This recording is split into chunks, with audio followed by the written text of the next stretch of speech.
WhatsApp guys, आज हम देखने वाले हैं पाकिस्तान सपोर्ट्स राहुल गांधी रोस्ट। ओ भैया, ट्यूबरो की नई वीडियो है तो ओनली फॉर एंटरटेनमेंट। करते हैं साथ में एंजॉय। 1 2 3 गो।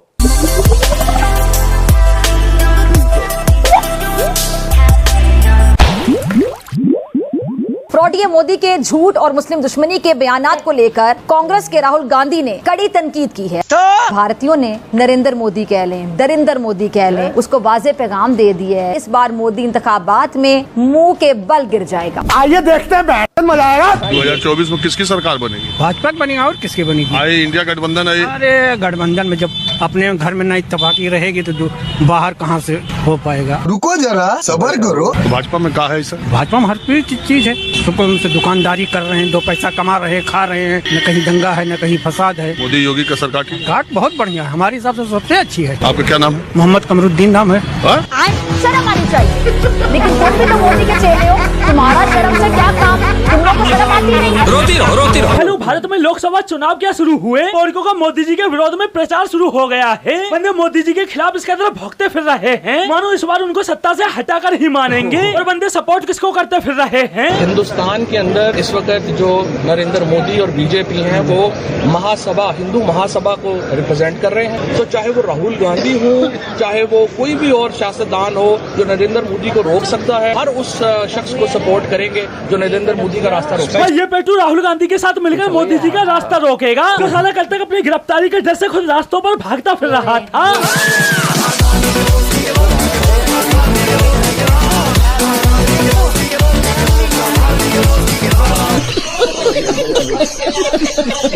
भाई कुछ महीनों पहले इस पेटू की पाकिस्तान में वो हालत कर दी गई थी कि बंदे को कुत्ते की तरह दौड़ा कर पेला गया था। और बंदे पर मुकदमे क्या क्या दर्ज किए गए। फवाद चौधरी के खिलाफ 11 मुकदमा दर्ज। पंजाब पुलिस ने रिपोर्ट लाहौर हाईकोर्ट में जमा करा दी। फवाद चौधरी वॉशरूम की टूटी और पाइप चोरी की FIR में भी नामजद है, जबकि फवाद चौधरी पर बिजली की वायरिंग चोरी करने का भी इल्जाम आयद किया गया है।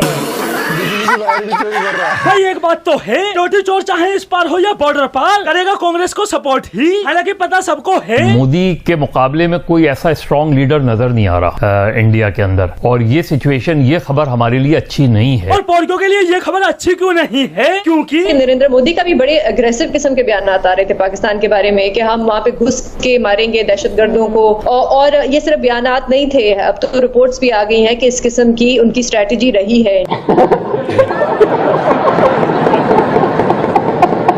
यही कारण है कि पौड़कों की मोदी जी से फटी पड़ी है। क्योंकि पहले जब चाहे तब बंदे इंडिया में आकर आतंकी हमले करके चले जाते थे, लेकिन अब मोदी जी की वजह से भारत इतना सुरक्षित हो चुका है कि पाकिस्तान की तरफ से आतंकी हमला करना तो दूर, अगर कोई पौड़की भारत से ट्रेड करने की बात भी करता है तो। सदिक मलिक साहब, हमारा वजीर खारजा कहता है कि हम तो तिजारत करना चाहते हैं, वो कहते हैं हम तुम्हें घर में घुस के मारेंगे।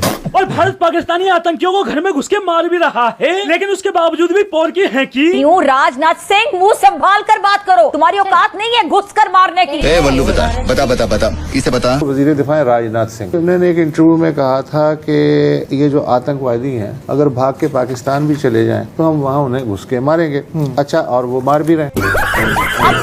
नरेंद्र मोदी को लगाम डाल दो, वरना ये दरिंदा पूरी दुनिया का अमन तबाह बर्बाद कर सकता है। दुनिया का अमन तबाह बर्बाद होना हो, लेकिन मोदी जी के तीसरी बार आने पर पाकिस्तान जरूर तबाह बर्बाद हो जाएगा। और भाई यही कारण है कि पौड़की न सिर्फ मोदी जी को हराने के लिए जमकर दुष्प्रचार कर रहे हैं, बल्कि भारतीय लोगों को मोदी जी के खिलाफ भी कर रहे हैं। मोदी अपने झूठे भाषण से, ड्रामेबाजियों से शिमाली रियासतों में रहने वाले बेचारे मासूम गरीब हिंदुस्तानियों को आसानी से बेवकूफ बना लेते हैं। देता उनको कुछ भी नहीं है। और दूसरी तरफ सच्चाई। नाम बताओ अपना। चंपा। मोदी ने क्या क्या दिया? गैस दिया, पानी, लैट्रिन दी, पानी दिया, पिल्सन दी, कोटा देता है मेरे को फ्री। यही नहीं, अभी और सुनिए। क्या नाम है आपका? मोहम्मद बिलाल। किन मुद्दों पे आपने वोट किया है यहाँ पे? मुद्दों पे वोट किया मतलब हमें तो यार जहाँ सपोर्ट मिलती है वहाँ करते हैं। हमें सपोर्ट मिली बीजेपी से। एक्चुअली हमारे पापा का जो चल रहा है ट्रीटमेंट काफी टाइम से, तो आयुष्मान कार्ड से काफी ज्यादा सहूलत मिली हमें। कोई डॉक्टर ने लापरवाही तो नहीं? कोई लापरवाही नहीं, बढ़िया ट्रीटमेंट कर। ये तो नहीं पूछा कि आप मुसलमान हैं, आपका इलाज? नहीं, ऐसा कुछ नहीं। तो बहुत सहूलत मिली हमें यार। हम कहाँ इतना ज्यादा इलाज कराते, पापा का तो 5 लाख तक का इलाज फ्री हो सकता है। कितने का इलाज? 5 लाख तक का इलाज। आपका कार्ड जब बना था तब भी तो आपसे नहीं पूछा गया था भाई, है ना? कुछ नहीं पूछा गया। लगता है सबका साथ सबका विकास मोदी जी कर रहे हैं। बिल्कुल। भाई यह मोदी जी की पॉलिसी सबका साथ सबका विकास, लेकिन उसके बावजूद भी पोर के लोगों को गुमराह कैसे करते हैं। भारतीय मुसलमानों का कहना है कि हम डरे हुए रहते हैं। अबे साले। और भाई इन बंदों की हराम जादगी, बंदों को अपने मुल्कों में भीख मांगते दूसरे देशों में रोजगार के लिए जाती आवाम दिखाई नहीं देती, बल्कि इन्हें मोदी विरोध में दिखाई क्या देता है। भारत में इस वक्त हर 5 में से 2 नौजवान जो ग्रेजुएट्स हैं वो काम की तलाश में, उनको काम नहीं मिल रहा, रोजगार नहीं मिल रहा, इतनी बेरोजगारी है। जबकि पोरको के खुद के मुल्क में युवाओं की हालत, एजुकेटेड बंदा आप देखें धक्के खा रहा है जगह जगह। हम लोग इधर पढ़ रहे हैं, उसके बाद हमारे पास जॉब नहीं है। पिछले साल 7 लाख बंदे पाकिस्तान छोड़कर बाहर गए। अभी मुझे कोई अफ्रीका का वीजा देगा तो मैं चला जाऊंगा। हमें यहाँ पे कोई ऑप्शन नहीं मिल रहा। एटलीस्ट बाहर जाके कोई ऑप्शन तो मिलेगा ना। वहाँ पर अगर हम लोग गाड़ी भी साफ कर लेंगे, बाथरूम साफ कर लूंगा, कुछ तो पैसे मिलेंगे ना। भाई ये तो इन भिखारियों के मुल्कों में युवाओं की हालत है। बंदे रोजगार के लिए अफ्रीका जैसे देश में गाड़ी बाथरूम साफ करने को तैयार हैं, लेकिन पोरको को अपने मुल्क की हालत ना देखकर उंगली किस पर उठानी है। भारत में जो ग्रेजुएट्स हैं उनको काम नहीं मिल रहा, रोजगार नहीं मिल रहा, इतनी बेरोजगारी है। जबकि पोरको के मुल्क की हालत, अगर बरमूदा ट्रायंगल का भी वीजा मिले ना, भाग जाओ, निकलो यहाँ से।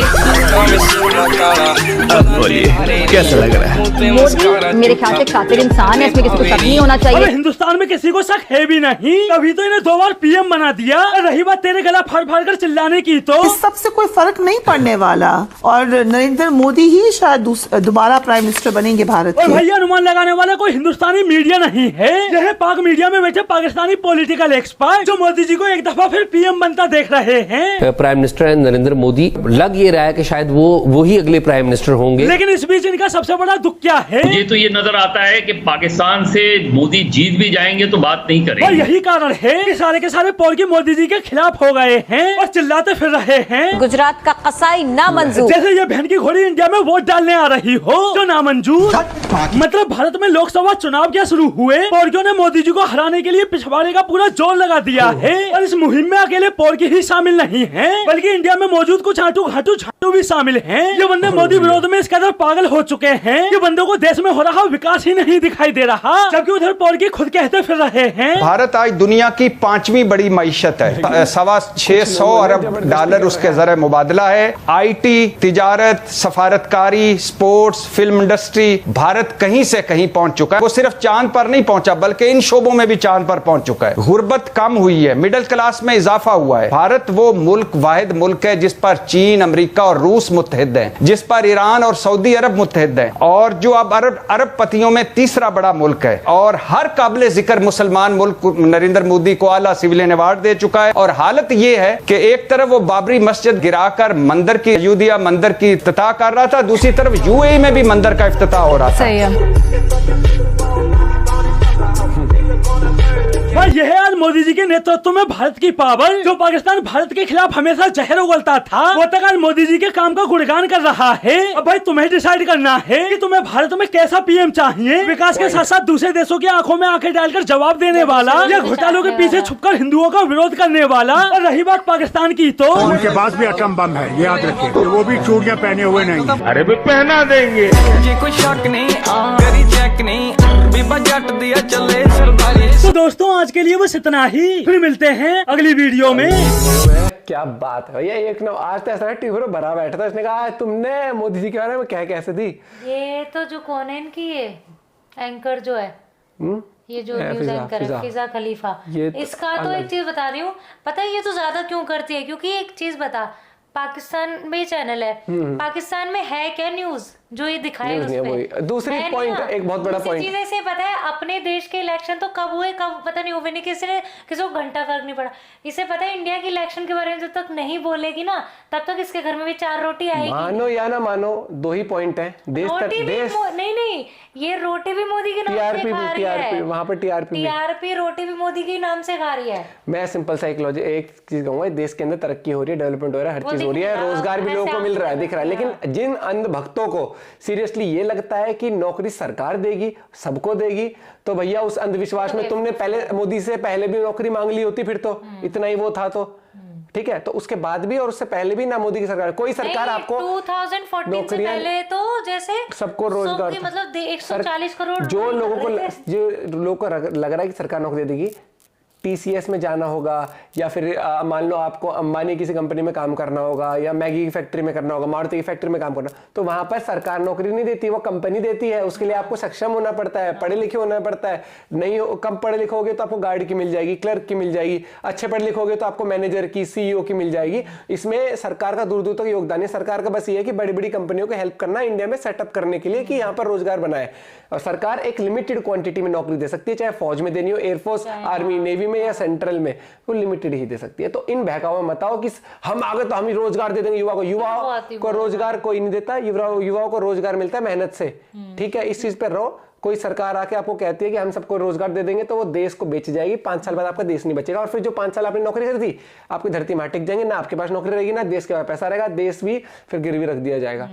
तो थोड़ा सा समझदारी से चले, अच्छे इंसान बने। और मैं अगर सही बताऊं ना, मुझे तो ऐसा PM बिल्कुल नहीं चाहिए, कोई भी लीडर। वो एग्जांपल देते थे, इलाज तक हो रहा है यार पेरेंट्स का, जिसकी फैन फॉलोइंग पाकिस्तान में बहुत ज्यादा हो, ऐसा PM नहीं चाहिए। पाकिस्तान ये चाह रहा हो कि भाई ये बन जाए, भैया सबका अपना पॉइंट ऑफ व्यू है, फायदे से उससे करता है। देख, अगर राहुल गांधी बन गया तो सबको भाई एज अ नागरिक तो आपको एक्सेप्ट करना ही पड़ेगा ना, क्यों प्राइम मिनिस्टर है। जैसे आज मोदी जी है, तो मैं सबको कहता हूँ भी एक्सेप्ट करना पड़ेगा, क्योंकि जो एक वो कुर्सी की रिस्पेक्ट होती है वो हमेशा। जो अब डेमोक्रेटिकली अगर राहुल गांधी जीत जाता है तो हमें उसको एक्सेप्ट करना पड़ेगा। लेकिन ये तो बहुत स्कैरी है। नहीं, जैसे उन्होंने बोला ना कि है तो वो भी उन्हीं पार्टी के, वो ना जिनके पार्टी के नेताओं की सोच ऐसी है कि पाकिस्तान से डर के रहो भैया, ना एटमी के। वाह, मिलते हैं वीडियो के साथ, बाय, टेक केयर।